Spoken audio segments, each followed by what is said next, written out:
Uhali gani mtazamaji wa The Chanzo, karibu tena kwenye ungo hii ya mazungumzo ambayo tumeendelea kuyafanya hapa The Chanzo na wadau mbalimbali, hususan kwenye muktadha wa uchaguzi mkuu wa Oktoba 29, 2025. Na leo kwa upekee kabisa tumepata fursa ya kutembelea hapa ofisini kwetu na Ezekiel Kamwaga. Ezekiel ni mwandishi wa habari wa siku nyingi sana, takriban miongo miwili. Amekuwa akifanya kazi hii ya wanahabari, lakini pia ni mchambuzi. Anachambua masuala mbalimbali ya kisiasa za Tanzania, kikanda na kidunia pia. Lakini vile vile ana jarida lake la Gazeti la Dunia ambalo ni la mtandaoni, yeye kama publisher na muhariri wa jarida hilo. Tumekutana hapa na Kamwaga kwa sababu na nadhani hii ni muhimu kuweka muktadha, kwa sababu mimi na Ezekiel tuko very active kwenye mitandao ya kijamii, hususan Twitter, na kuwepo hapa kumetokana na mazungumzo yetu kule, na tukakubaliana kwamba tukutane hapa kuzungumzia mambo mbalimbali yanayoendelea nchini kwetu pamoja na kupata mtazamo wake. Kamwaga, karibu sana The Chanzo. Asante sana Alifa. Hii si mara yako ya kwanza. Sio mara ya kwanza. Nilikuwa nataka nikuulize, wewe umefanya kazi ya uandishi wa habari kwa takriban miaka 20 na ushei, tunasema. Nilikuwa nataka nikuulize, unadhani ni funzo gani kubwa ambalo miaka yako yote hii ya kuhabarisha umma, kuhabarisha wa Tanzania umelipata? Of course kuna mafunzo mengi sana, miaka 20 ni umri wa mtu mzima. Lakini funzo gani kubwa, labda pengine kuhusu maisha au kuhusu kazi, hii miaka yako 20 imekufundisha na ambalo limeendelea kukaa akilini na pengine imeendelea kuwa kama muongozo wa namna unavyofanya kazi zako? Okay. Nadhani vitu vikubwa viwili. Cha kwanza kama as a profession, kwa maana ya kama mwanataaluma, lakini pia kama binadamu, kwa sababu mambo mawili yanaenda kwa pamoja. Kama mwanataaluma, nimejifunza vitu viwili. Cha kwanza, kwa hali ya Tanzania ilivyo, la kwanza ni lazima utafute namna ya kujitofautisha na watu wengine. Kwa hiyo kama watu wengine wanapenda kufanya aina fulani ya kitu kwenye taaluma yako, ukifanya tofauti na watu wengine, unaweza kuonekana mapema kwa sababu tofauti na pengine ukawa na mafanikio kitaaluma. Na ninapozungumzia tofauti simaanishi, namaanisha ile watu wakiwa wanaishia sehemu fulani, wewe ukienda hatua moja mbele na unaweza kufanikiwa. Na mfano ambao natumia mara nyingi kwa watu ni mfano wa mwandishi mmoja ambaye ni kaka yangu, ndo Baraka Islam. Baraka ndio. Yes, Baraka Islam. Wa Raia Mwema. Yes. Baraka Islam hakuwa mwandishi wa habari, alikuwa anapenda uandishi. Ikatokea tukio la MV Bukoba, ile ajali. Baraka Islam akatoka mwenyewe kwa nauli yake Shinyanga, alikuwa ni Shinyanga, akaenda Mwanza. Ndo nadhani akawa mwandishi wa habari wa kwanza wakati ule. Mwanza kuna waandishi patana, ile ni bureau kubwa, waandishi wa habari wakubwa hapo wameajiriwa, kwanza wapo. Lakini yeye ambaye hajaajiriwa na chombo chochote, akaja akawa mwandishi wa kwanza kuingia mortuary ya pale Mwanza na kuangalia zile tags zenye majina. Kwa hiyo kwenye ajali ya Bukoba akawa mwandishi wa kwanza kuandika kwa majina na ushahidi kuhusu wamekufa tu kadhaa, majina yao ni haya. Kwa hiyo tulikuwa naamka asubuhi na miaka 90 hakuna social media, kujua nani alipoteza maisha kwa ajali ya Bukoba ilibidi usome gazeti la Mtanzania wakati ule. Na Mtanzania alikuwa anaandika mwandishi ambaye alitoka mwenyewe alikokuwa, ilibidi baadaye watu wa Mtanzania wamuingize katika orodha sasa kwamba bwana huyu ni mtu ana kitu, kwa wakaendelea naye. Ndio baadaye alipokuwa nafikiri ndio Baraka Islam akaja Dar es Salaam. Ndio akaajiriwa rasmi, akapewa mafunzo sasa ya uandishi. Ili jambo unajua baadaye uko utajiuliza tu kuhusu mafunzo ya uandishi na kila kitu, lakini akaingia rasmi kwenye mfumo na akao, na mpaka leo anamiliki gazeti la Rema, ame-excel. Kwa sababu alifanya kitu ambacho wengine walikuwa pengine walikuwa pale Mwanza walikuwa comfortable, yakafanya tofauti. Lingine linahusu swala zima nadhani kwenye kama binadamu. swala zima la urafiki, kwa maana ya taaluma yetu ya waandishi wa habari, na nikuja kuiona baadaye ina athari zake. Chomsky katika ile Manufacturing Consent alikuwa anazungumzia Noam Chomsky, mwanazuoni wa Kimarekani. Alikuwa anazungumzia hii kitu ya uhusiano kati ya media na elites.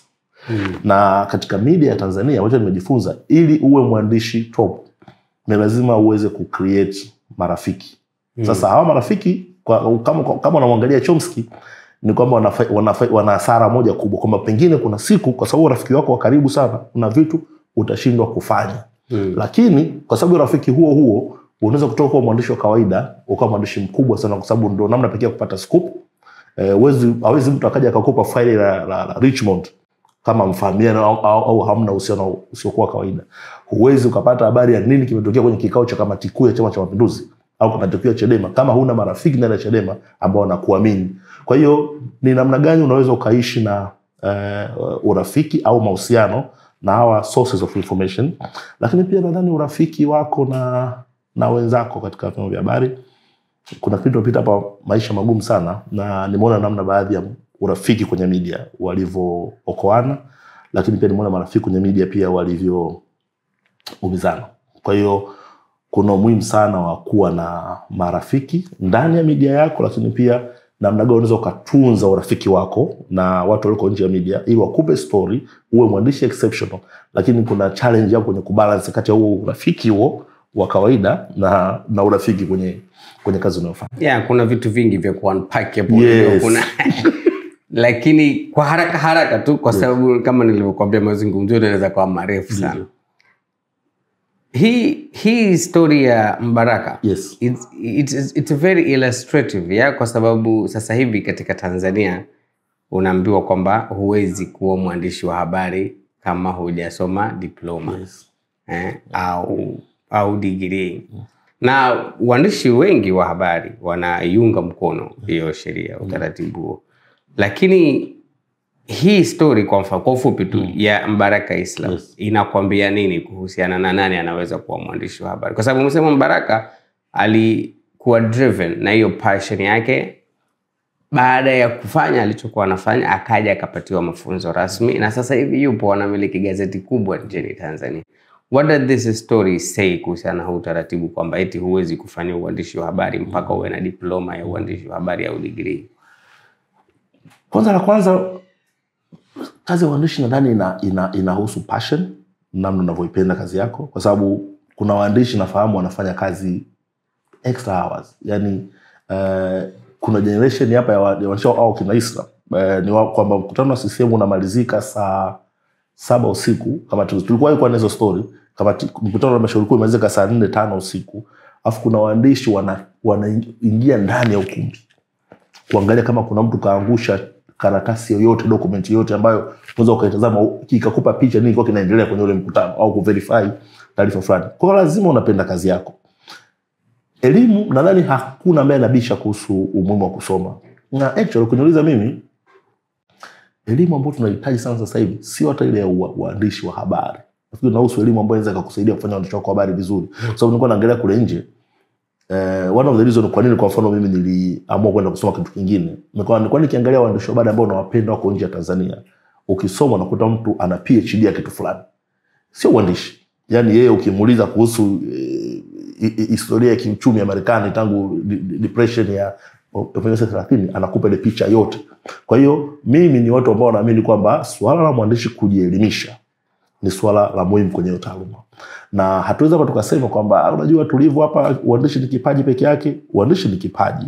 Mimi nafikiri shida ambayo tunayo, Arifa, ambayo mara nyingi nakubaliana na unachokisema, ni kwamba kuna issue nzima ya kucontrol waandishi wa habari. Yani tunatakiwa sisi wenyewe kujidhibiti wenyewe. Na sio kuna mtu mwingine wa nje anataka kudhibiti hii taaluma yetu ambayo ndio na njia na kwenda. Lakini swala la kujielimisha, kusema kweli, kwa sababu ilivyo sasa hivi huwezi kuwa mwandishi wa habari kwa sababu labda una kipaji pekee yake. Kwa sababu hata Uislamu mwenyewe baada ya kuja Dar es Salaam ilibidi aende TSJ akafundishwa akasome kila kitu. Kwa nafikiri hatubishani kuhusu hiyo. Lakini pia kuna kitu kingine nilikuwa unaangalia kwa mfano hii sheria au matumizi ya ya huu utaratibu mpya kwamba tulikuwa tunacheka kwenye group moja la wahariri kwamba kuna mwandishi anaitwa Salim Said Salim wa Zanzibar, ambaye alijifunza Czechoslovakia ya zamani kwa miaka 60.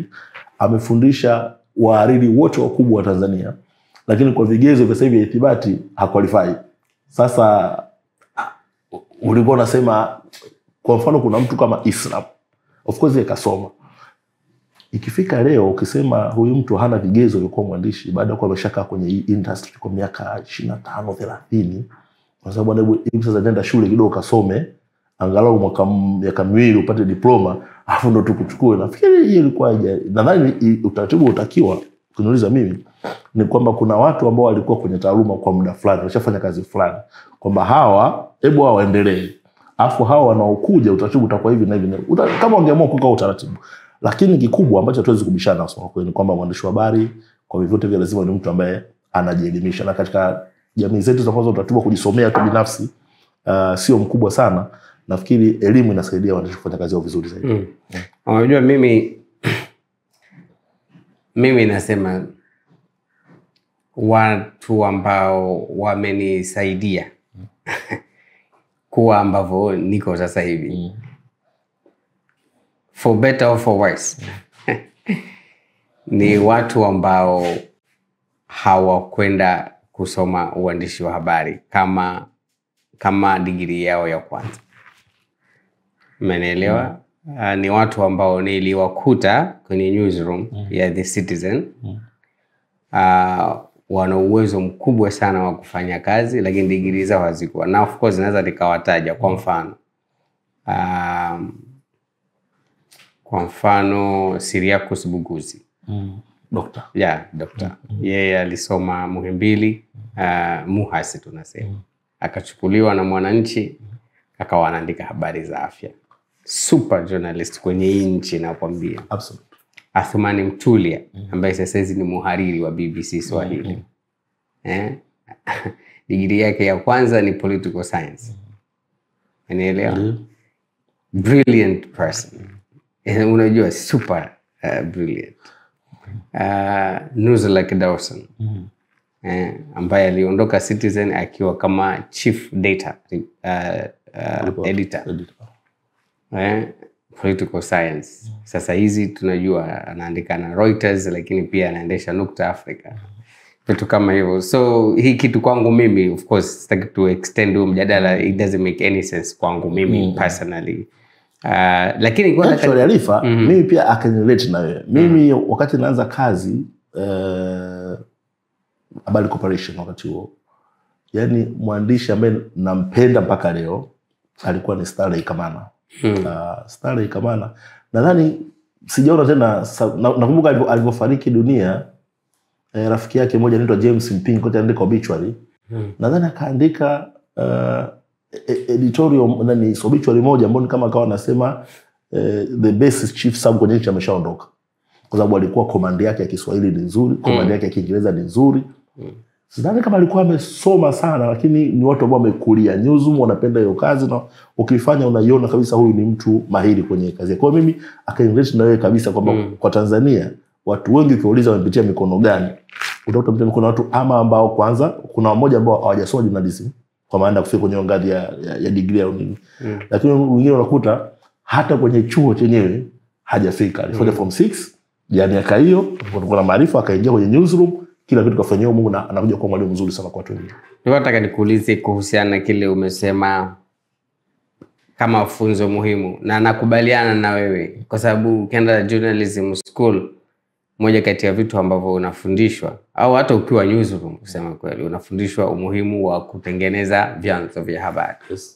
Wanasema ku cultivate sources. Na hapo ndio inakuja umuhimu wa kuwa na mtu serikalini, kuwa na watu kwenye jeshi, kuwa na watu polisi na kwenye vyama, kwa sababu hawa ndio watakokupa habari. Na umezungumza kwamba hii ni double edged sword. Si ndio? Sasa nilikuwa nataka kukuuliza, how do you strike a balance kwamba huu karibu wako, I mean sio wewe kama person, lakini wewe kama mwandishi, how ku influence in negative way, kwa sababu lazima kutakuwepo na hizo attempts.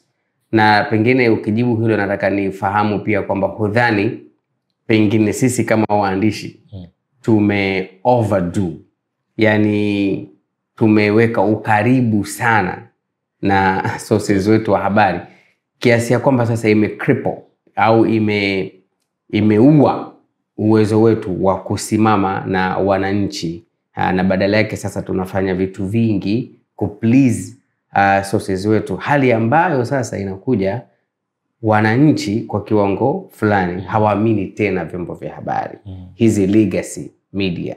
Na sasa hivi wanaamini influencers au watu ambao wako mitandaoni kwa ajili ya kupata habari zao. Hudhani kwamba kuna hiyo kwamba waandishi sasa tumejikita sana kwenye kuboresha mahusiano yetu na sources wetu at the expense ya kuwahabarisha wananchi, na hiyo erode trust kwenye vyombo vyetu na uwezo wetu kama waandishi habari?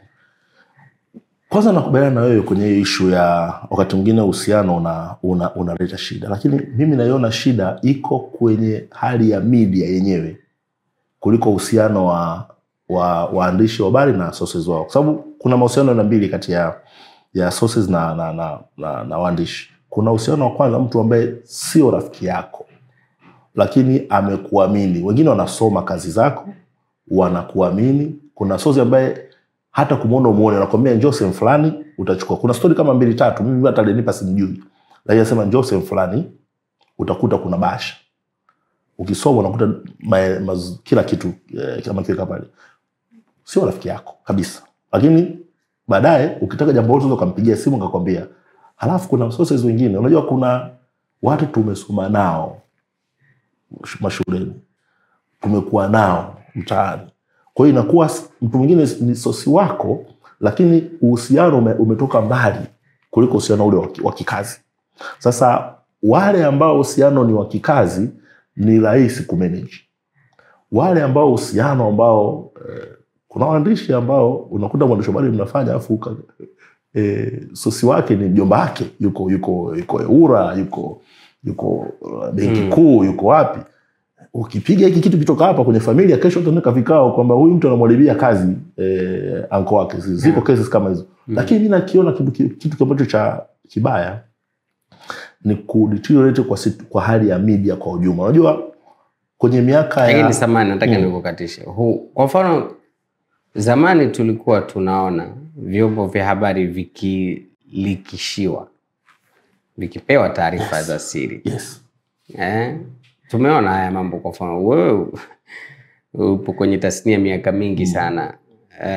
Kwa mfano mimi skendo nazozikumbuka kama za IPTL, umeelewa, ni vyombo vya habari vinakuwa tipped na makashifa mengine. Sasa hivi haifanyiki hiyo. Sasa hivi wanavujishiwa watu walioko mitandaoni. Hudhani kwa namna fulani kwamba vyombo vya habari tumepoteza trust ya wananchi, lakini hata ya watu wenye taarifa, kwamba pengine we are kind of sellouts na hatuaminiki? Nachokiona mimi ni kupungua kwa nguvu ya vyombo vya habari.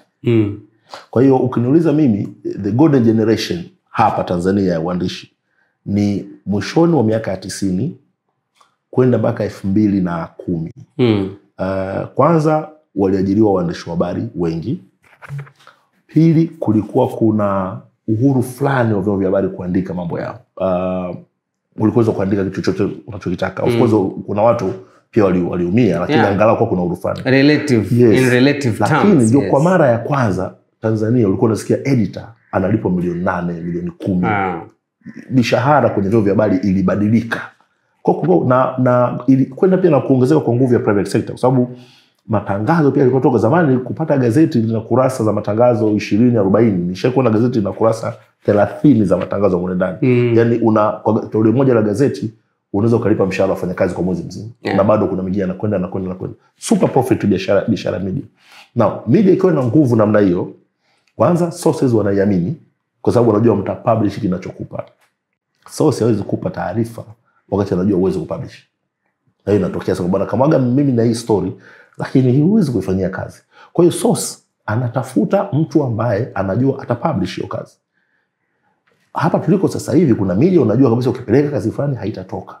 Kwa hiyo uhusiano unabadilika kwa sababu ya nguvu ya media kubadilika. Kwa hiyo media ilikuwa Tanzania mwaka ya IPTL, ya Richmond, ya sijui mambo gani, huwezi kuunganisha na media ambayo tunayo Tanzania sasa hivi.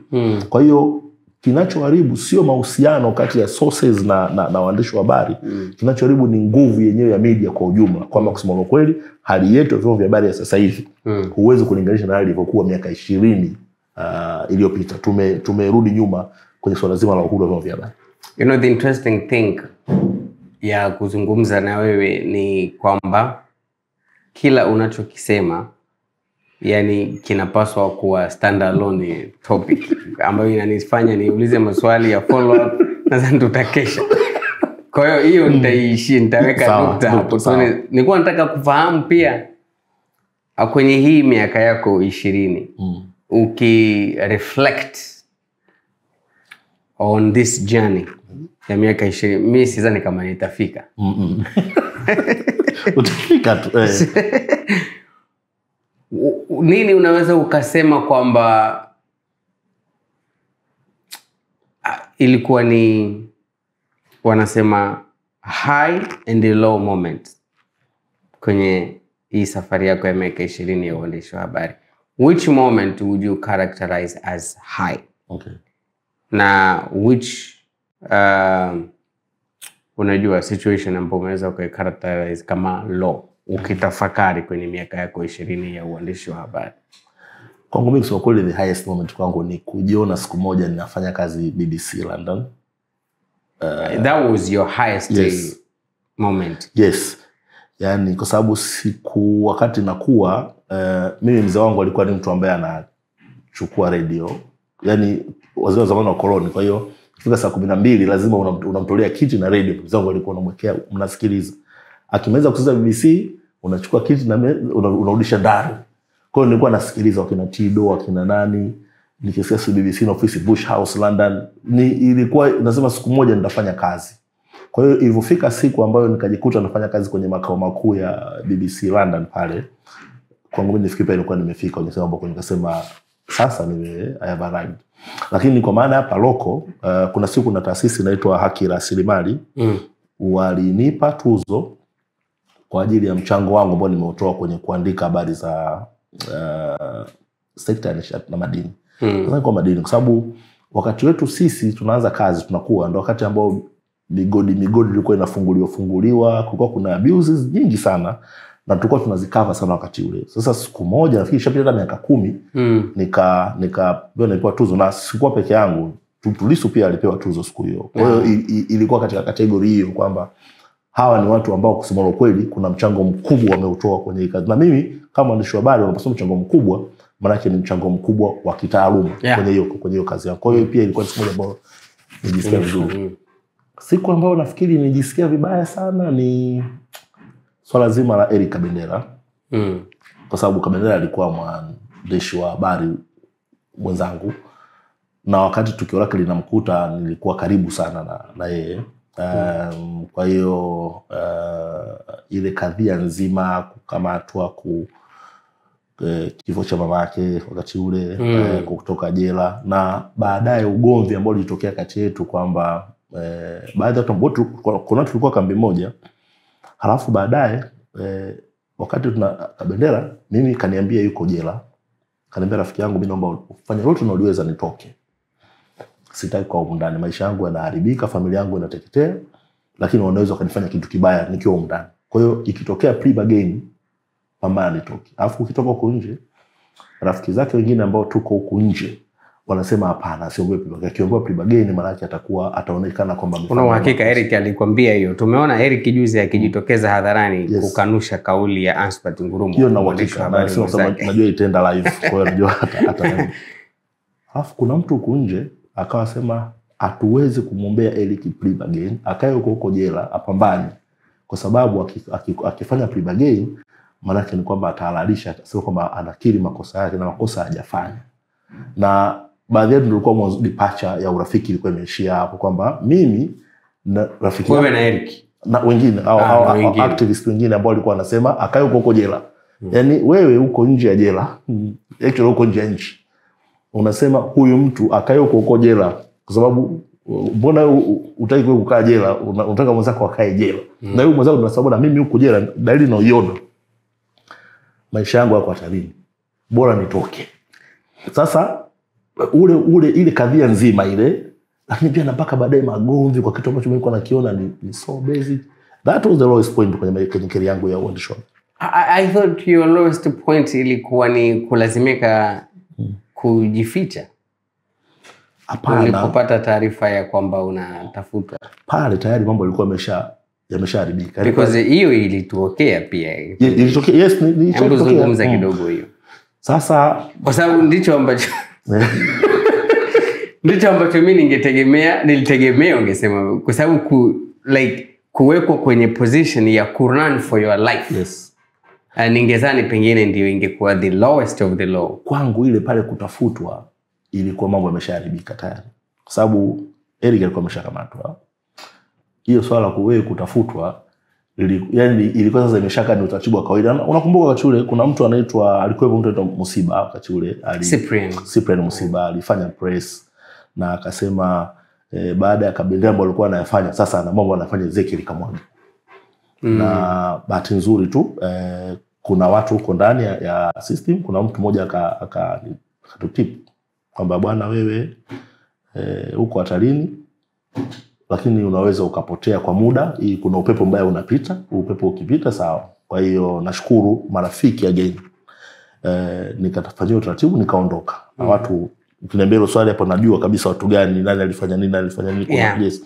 Halafu nikarudi. Na ilikuwa kama nilipotea kama siku 57 hivi. Nikarudi mjini, maisha yakaendelea. Sikuingia jela, angalau familia yangu haikupata chochote kile. Kwa mimi nilikuwa kama vile mimi ilikuwa lowest point, lakini yeah, but yes. How was it like?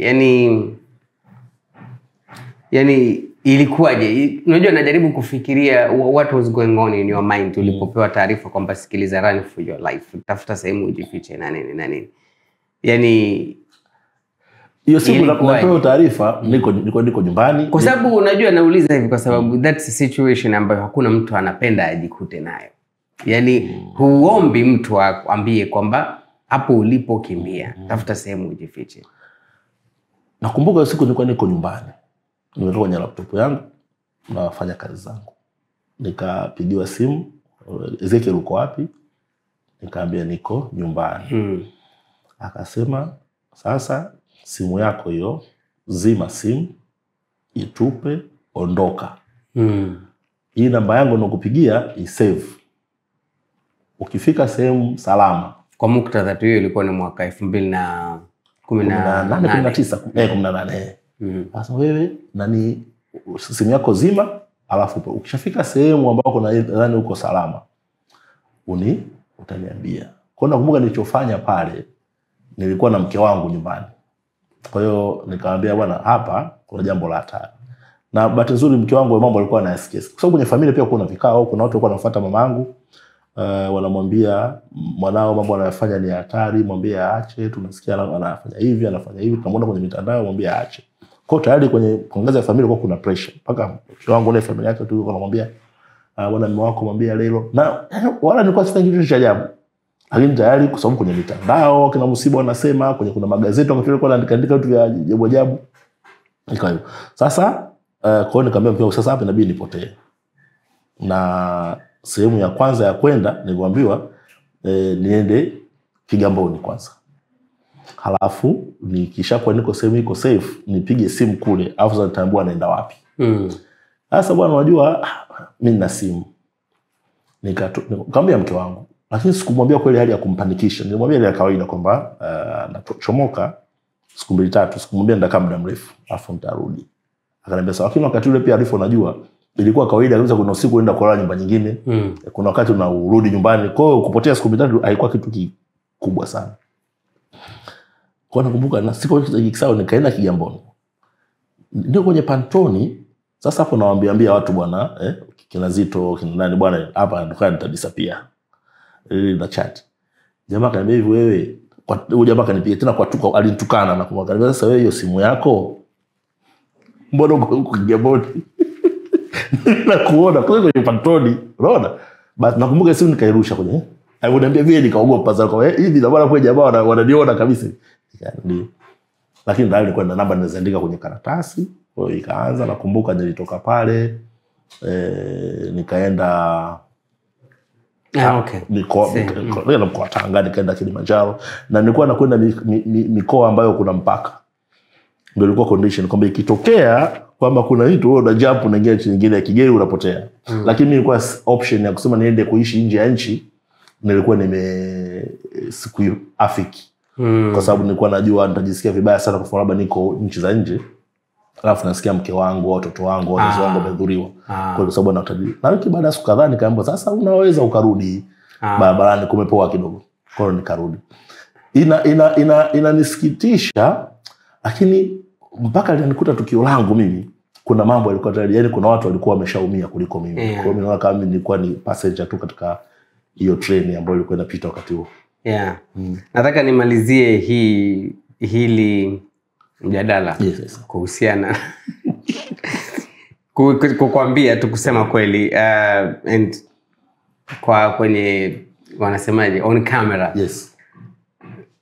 Mimi pia nimenufaika sana na uandishi wako.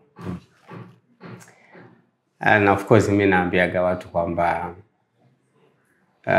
wakati nasoma mimi chuo, mimi nilikuwa sipendi kusoma vitabu.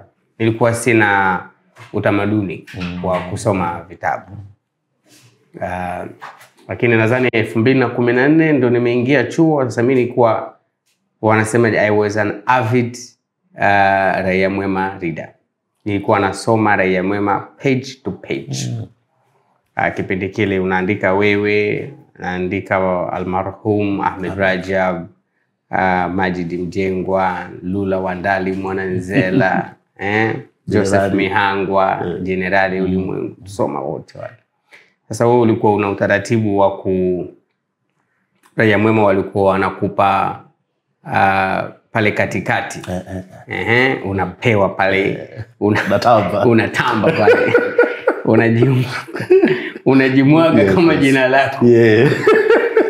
Ndio. Sasa pale unataja vitabu pale. Sasa this guy is intelligent. Sasa itakuwa ni kwa sababu ya kusoma. Sasa na mimi nikaanza kusoma, nikaanza kwenda library. So mimi nakushukuru sana bwana kwa nashukuru sana kusema kweli kutu inspire na kutujenga pengine kwa mpaka kufika hapa. Kwa hiyo nitaka niseme hiyo.